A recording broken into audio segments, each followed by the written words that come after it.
Welcome to Aging Gracefully on Suncoast FYI. Each week we talk to different experts and professionals on a wide range of subjects to give you tips and advice on living a happy and healthier life, no matter what age you may be. This week on Aging Gracefully, we talk to Alicia Couri, Dr. Terry Dees, and Dr. Sadia Faruqi.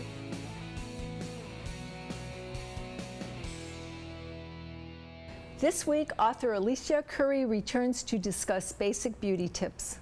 Hello. Hi. Hi. I would like to start by saying you've been here now, 11 weeks. 11 weeks. And we've discussed a lot of very important topics. Yes. Okay?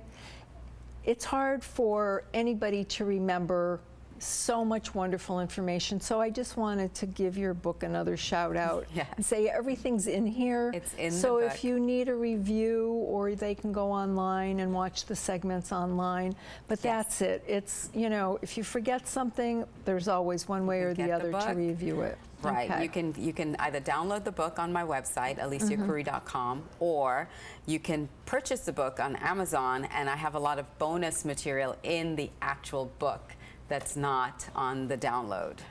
Okay, Yes. good. There's a lot of links. There are a lot of links to videos that I did for each segment, and there's also, because people have asked me, well, I'm in my 60s or I'm in my 70s, so I interviewed some women that look phenomenal for their age, and I asked them to write a chapter in the book. So if you're in your 50s, 60s, 70s, there's something in there for you. For everybody. Yes. Yes. Okay, so today we're going to be talking about something that a lot of women are concerned about, but our hair changes as we age. Oh my goodness, yes. In so many different ways. In so many different ways. So the texture changes, yes, as well as the color changes. Yes. And so when we're talking about texture change, it's really important to moisturize, to make sure that your hair is well conditioned and that you continue to moisturize it with different oils and different conditioners, because as we lose moisture in our skin, we're also losing that moisture in our hair. And how often do you moisturize your hair? Well, it depends. If you have oily, all the time, but if you have oily hair naturally,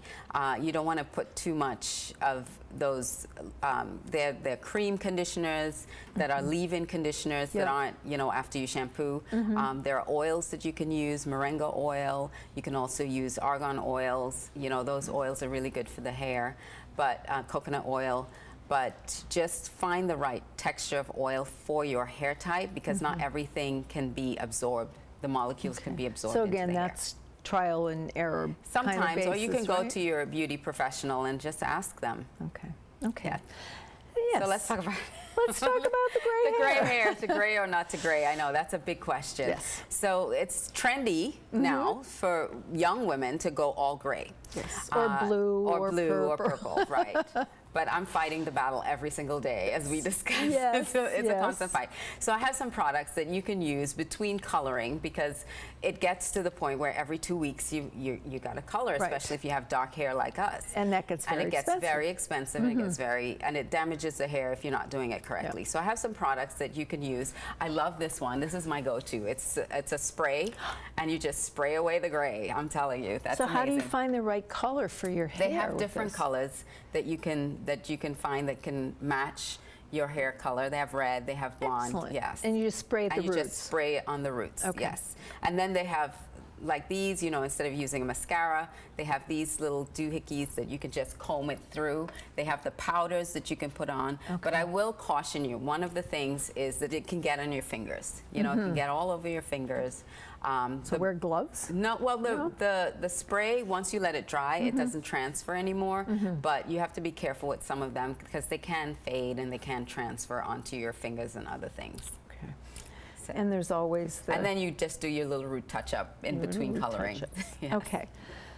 So we're good with that. Yes. All right, we're going to move on to skincare. Right, so skincare, again, we've talked about skincare in previous segments, but it's really important to take care of your skin. And I do want to remind you that we do have the 60-second facelift. It's a serum that you just put it on. It's a dermafill type of serum. You put it on, you get instant results, but then over time it helps rebuild that collagen in areas that you want to see those fine lines and wrinkles kind of diminish. So it's a 60-second facelift, but as you said, I mean, the more you leave it on, but I mean, it's going to take time.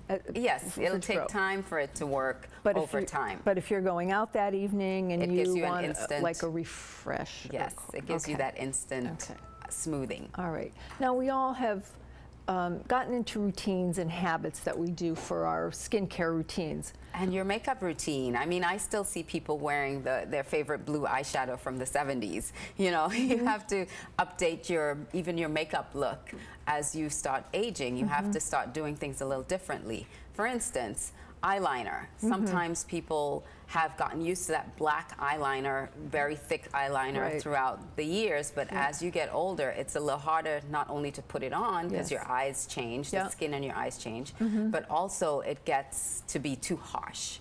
So try a brown, try purples, gray. You know, a gray. I use a dark gray right, myself. The dark gray. Try different colors, and then instead of drawing that really thick line, you can draw the line, but then feather it out with an angle brush like this.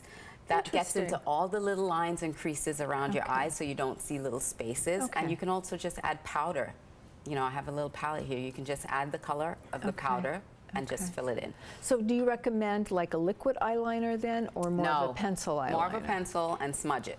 And smudge it with a brush. With a brush. And also what becomes important is using a color corrector instead of just putting on concealer. Because as we age too, the dark circles and different skin discolorations show up. So you want to use a corrector to color correct. And that comes in what forms? They come in, well, I have a pen here, color correcting pens. They come in creams, but you can just put it on and correct whatever you need to balance. I don't have time to go into how to balance, but you can get the book and it'll tell you how to balance out those colors. And then the last couple things I want to show you is you can use something like this, which is an illuminator. So you put it on your skin and it gives you a nice glow. So you look like you're refreshed and you're dewy. And then also use lip glosses that also give your lips that kind of dewy glow. And instead of using a brush to put on your foundation, use a sponge so that it's not heavy and caked on. And then you can use blotting sheets throughout the day to kind of just remove oils or anything like that. So you don't have to reapply. So you don't have to keep reapplying, and you keep that nice glow going all day long. Okay, another wonderful set of tips here. Thank you so much. I know I rattled it off. I love it. I love it. Thank you, and we'll see you next week. You're very welcome. Please stay tuned. Aging Gracefully on Suncoast FYI will return after a short break.